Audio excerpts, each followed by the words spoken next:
अस्सलाम वालेकुम, welcome to 63 pixels.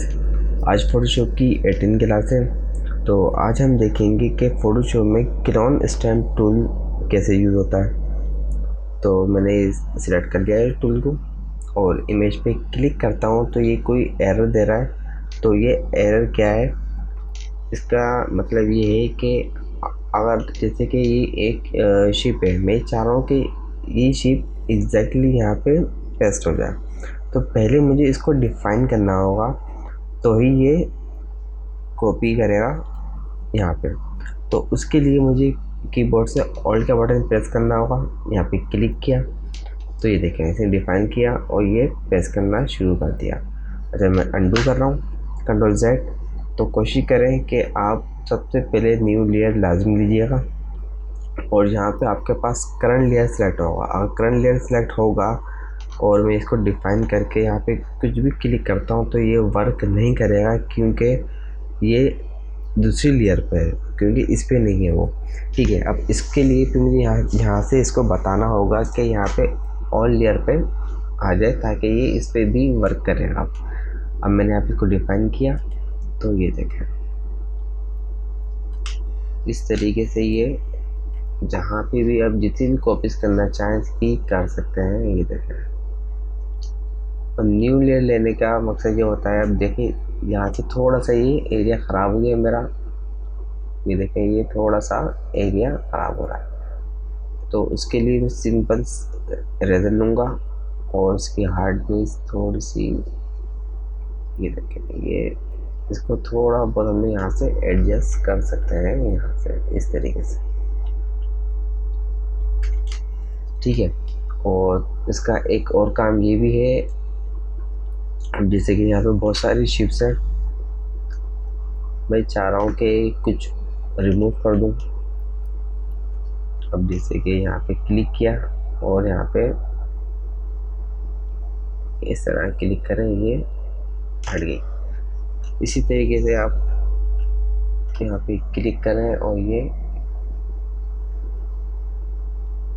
आपको बार बार जगह जगह पे जहाँ जहाँ आपको जगह चेंज होगी तो वहाँ पे उसके हिसाब से आप यहाँ पे ऑल्ट बटन प्रेस करेंगे और वही जगह ताकि वो कलर पेस्ट कर दे।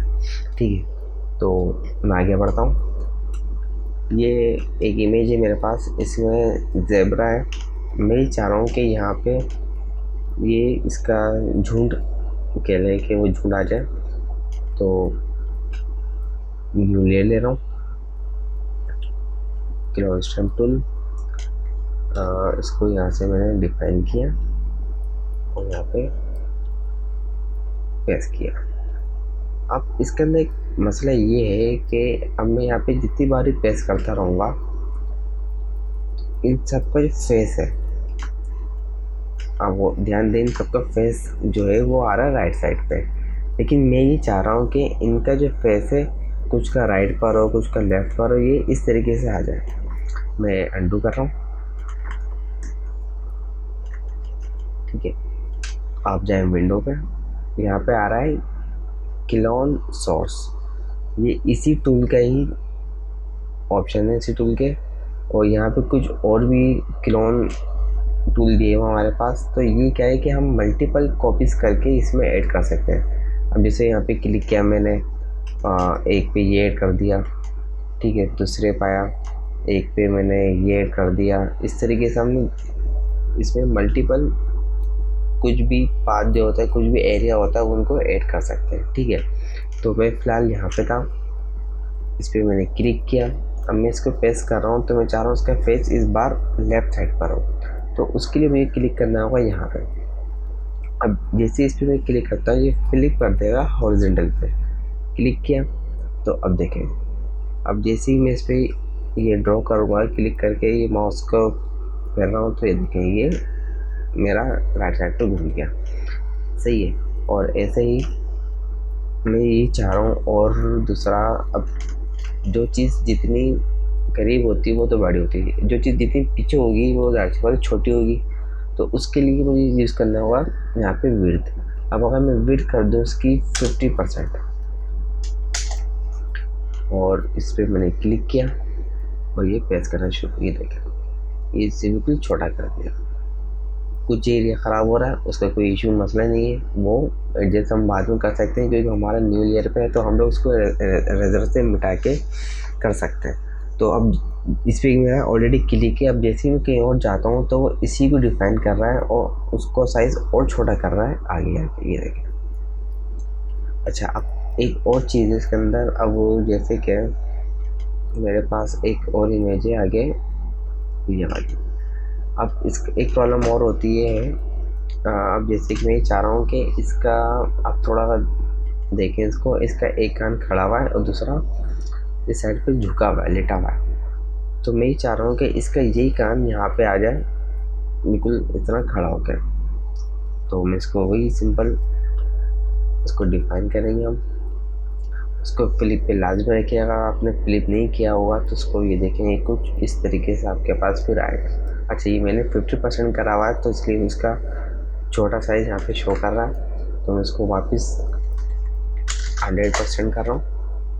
ठीक है, तो इस पर मैं क्लिक किया तो ये देखें अब वो लेफ़्ट के बजाय वो राइट पे ही कॉपी किए जा रहा है, ये देखें। ठीक है, तो मैं इसको अनडू कर रहा हूँ।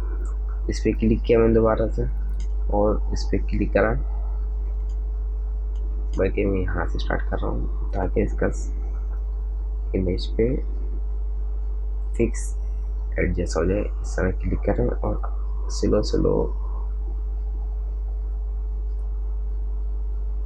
ऐड करना उसको इस तरीके शुरू करते हैं।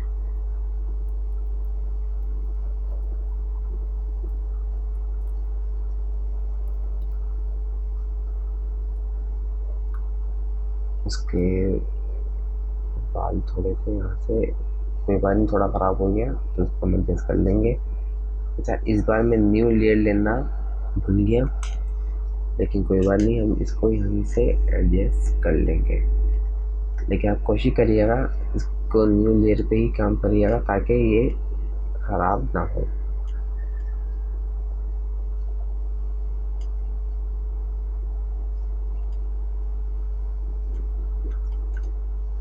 ये देखिए।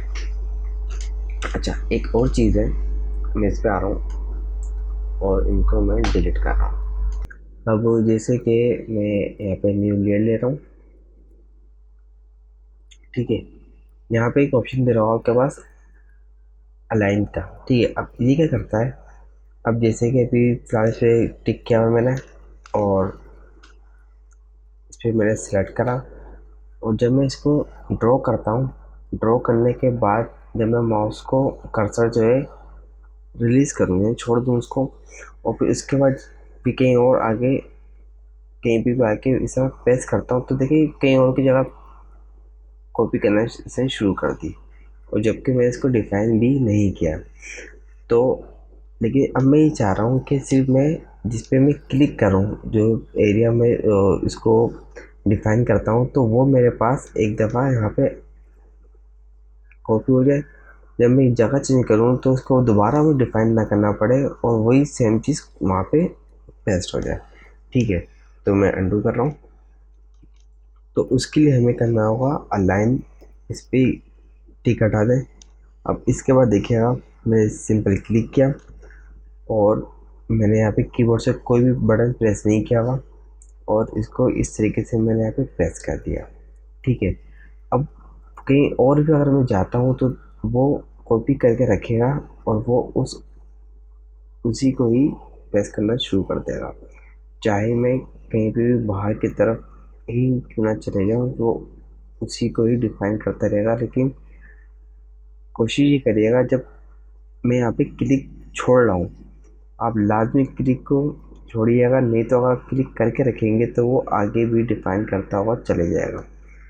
ठीक है, तो इतना तो आपको समझ में आ गया। और यहाँ पे जो ऑप्शन है बाकी ऊपर के एंगल, फ्लो, ओपेसिटी और ये बाकी ये अपना मोड होते हैं, ये इन सब चीज़ों का आपको ऑलरेडी मालूम है।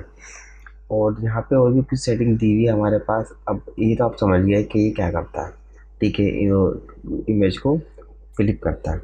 अब ये क्या करता है, ये इसका उलट करता है। अब जैसे कि मैं इस पर क्लिक कर रहा हूँ और इसको मैं डिफाइन कर रहा हूँ, तो ये देखें,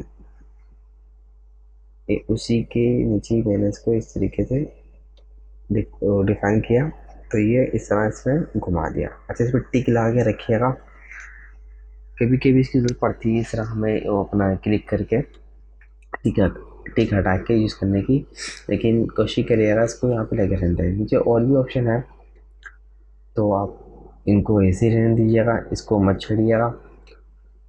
बाकी आपको मैंने यहाँ पे साइज़ का ही बता दिया। और ये जो ऑप्शन है, अगर मैं इस पर क्लिक करता हूँ मिसाल के तौर पर, इस पर हटाता हूँ, तो ये देखें, ये इमेज जो है मेरी इधर से उधर भाग गई। तो फिलहाल आप इसको कुछ भी ना करें, जो डिफ़ॉल्ट सेटिंग है आप उसको उसी पे रहने दीजिएगा। आई होप ये क्लास आपको समझ में आई होगी, और अगर समझ में आई है तो प्लीज़ मेरे वीडियो पर लाइक, कमेंट और सब्सक्राइब करना मत भूलिएगा। अपना ख्याल रखिएगा। अल्लाह हाफिज़।